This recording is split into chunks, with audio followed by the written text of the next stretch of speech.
അല്ല ഗൈസ്, നിങ്ങൾ ഇരിക്കേണ്ട നട്ടച്ചക്ക് കുറ്റും പറിച്ചോണ്ട് വെള്ളത്തേക്കാണ് നടന്നു പോകുന്നത്. ഞാനൊന്ന് ടൗൺ വരെ പോയിട്ട് വരുന്നു. അല്ലാ പൈ എന്നെ കുത്തുവോ ഇല്ലല്ലേ. പെട്ടെന്നാണ് നമ്മൾ ആ കാഴ്ച കാണുന്നത് ഗൈസ്. അമ്മല് ചക്ക എന്താണെന്നറിയില്ല, ആരാൻ്റെ വിലമല ചക്കയും മാമല മാങ്ങയും കാണുമ്പോൾ ഭയങ്കര സന്തോഷം. ഇതാണ് നമ്മളെ നാട്ടിലെ കെനാൽ. കെനാൽ കണ്ടാൽ കെനാലാണോ എന്നൊരു തമിശ ഉണ്ടാവും, പക്ഷേ വെള്ളം വന്നാൽ അത് കെനാലാണെന്ന് മനസ്സിലാവും.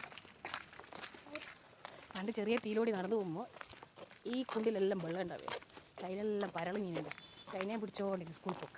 അങ്ങനെ നമ്മൾ റോഡുമ്മിലെത്തി നട്ടാടം പറക്കുന്ന വെയിലല്ലേ പഠിച്ചോനെ. അപ്പോഴും ഞാനൊരു ഓട്ടർച്ച കിട്ടി അതിൽ പാഞ്ഞേരിയിട്ട് ഞാൻ ഇതാ മീൻപീടിയേൻ്റെ അടുത്തെത്തി. ഈ മീൻപീടിയേൻ്റെ അടുത്ത് എത്തി നോക്കുമ്പോൾ മീനെന്തെല്ലാം ഉള്ളതെന്നാണ് നിങ്ങൾ വിചാരിക്കുന്നത്. മത്തിയുണ്ട്, നങ്കുണ്ട്, അയിലുണ്ട്, കൊഞ്ചനുണ്ട്, ഞണ്ടുണ്ട്, കുറച്ച് മീനെല്ലാം വാങ്ങി ഞാൻ മെല്ലെ ഇങ്ങ് പോന്ന്.